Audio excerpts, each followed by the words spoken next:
Hello everyone, welcome to my channel. I hope everyone is having a wonderful day. Before starting the video, please go ahead and hit the subscribe button and give this video a like up.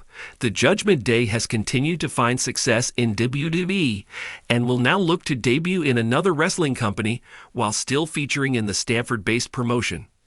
The faction alongside Dominik Mysterio is confirmed to appear in Lucha Libre AAA Worldwide at Triple Mania XXXII. The premium live event will take place at the Arena CDMX in Mexico City on August 16. Dominik is set to face El Grande Americano and Dragon Lee from WWE and the current AAA Mega Champion, El Hijo del Vikingo, in a fatal four-way match for the latter's title at the forthcoming show in Mexico. Meanwhile, Finn Balor, JD McDonough, and Raquel Rodriguez will face Mr. Iguana, Nino Hamburguesa, and Lola Vice in a mixed trios match that same night. While many viewers eagerly wait for the historic debut of the Judgment Day in AAA, a major betrayal might unfold at the forthcoming event. However, Dominik Mysterio could be the firm favorite to win the bout in Mexico. He had defeated AJ Styles cleanly last weekend at SummerSlam 2025 to retain his Intercontinental Championship, and there is a possibility that he might pull off a massive win in Mexico. If this happens, in a shocking twist, Finn Balor may turn on Dominik after the mixed trios match. The latter had betrayed Balor earlier this year when he pinned the Demon King to win the IC title at WrestleMania 41, and the 44-year-old might still be burning with resentment. In a shocking turn of events at the marquee show, Finn Balor might seek to get his revenge on his Judgment Day stablemate and could attack him after he potentially secures the AAA Mega title. Balor could further challenge Dominik for the gold at WWE Clash in Paris. That said, this angle is speculative as of this writing, and nothing has been confirmed. Raquel Rodriguez and Roxanne Perez lost the WWE Women's Tag Team titles to Charlotte Flair and Alexa Bliss last weekend on Night 1 of SummerSlam 2025. After failing to regain the gold on this week's Raw, the Judgment Day might kick Perez out of the faction. Roxanne Perez was added to the Judgment Day by Finn Balor as Liv Morgan's replacement to become one half of the WWE Women's Tag Team Champions alongside Rodriguez. Now that they've lost the gold, Balor might kick the 23-year-old out of the faction in a massive twist. It must be noted that while the above scenario might sound promising, it is speculative. Nothing has been officially confirmed yet.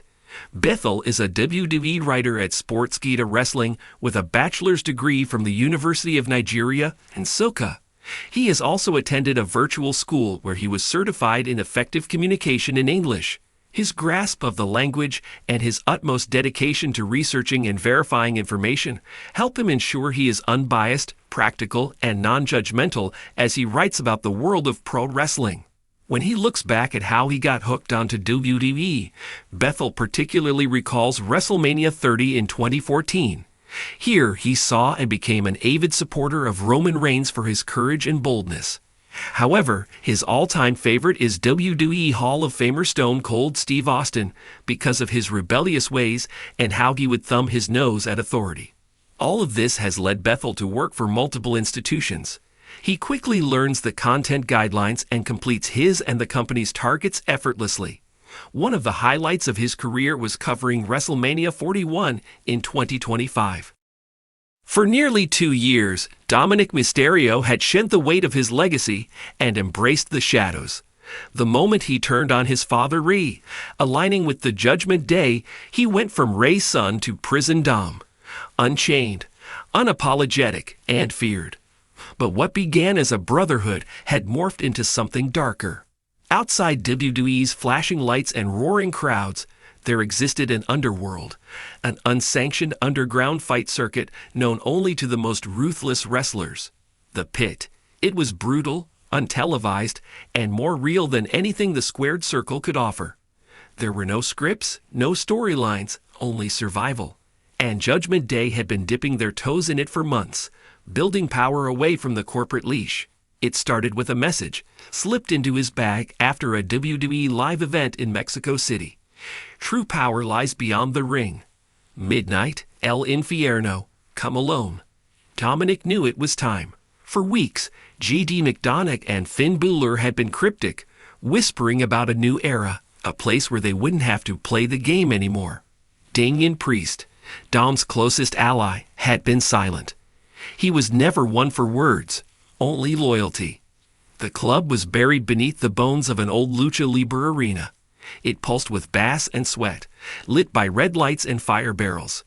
Inside the cage sat fighters whose names WWE fans would never know, but whose legends had been forged in scars and silence.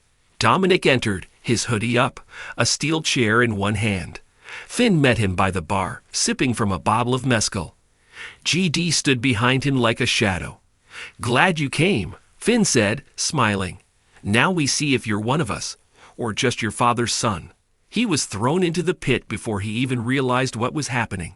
His opponent, a tattooed brute known only as El Carnicero, the Butcher, a former enforcer for the Sinaloa cartel turned brawler. This was no WWE match. There were no safe landings.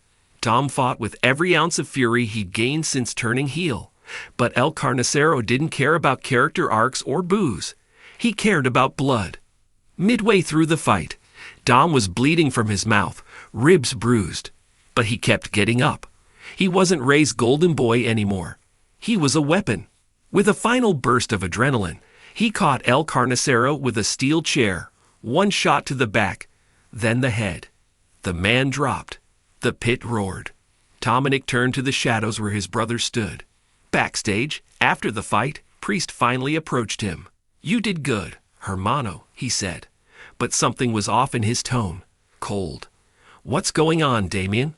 Dom asked. "Why all the secrecy? Why didn't you tell me about the pit? You weren't supposed to be part of this. This place isn't for legacy kids. It's for those who had nothing. Finn brought you in because it was good for business. You gave Judgment Day heat. But now you're a liability." Dom stepped back. The blood pounded in his ears. "I bled for you guys. I turned on my family for you." He appeared from the side, his eyes like daggers. "And you still think that means loyalty? No, Dom. It means you're naive." In a sudden flurry, Priest drove a knee into Dom's gut. GD followed with a forearm to the back of the head. Finn just watched, sipping his drink.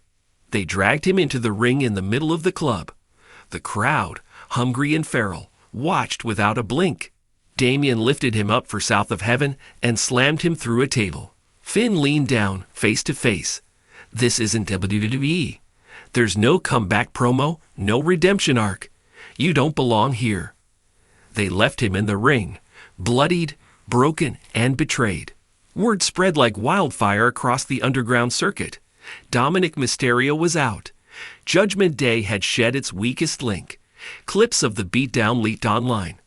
At first, fans thought it was a stunt, an edgy continuation of Judgment Day's storyline. But those in the know, the ones who'd seen the pit's unfiltered violence, knew the truth. Weeks passed. No public appearances. No tweets. No sightings. Then, one night, a new fighter appeared in the pit. Masked, silent, moving with precision, rage, and a fire in his eyes that hadn't been there before. He tore through fighters with brutal efficiency. No theatrics, no talking, only vengeance. In his fourth fight, he unmasked mid-match.